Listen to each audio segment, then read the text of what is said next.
Not everything deserves an access to your heart. Let us pray. Father, in the name of Jesus, I lift the persons watching this to you. Protect their hearts from bitterness, fear, and distractions.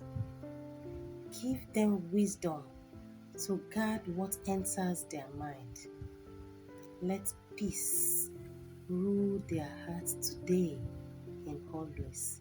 In Jesus' name we pray. Amen.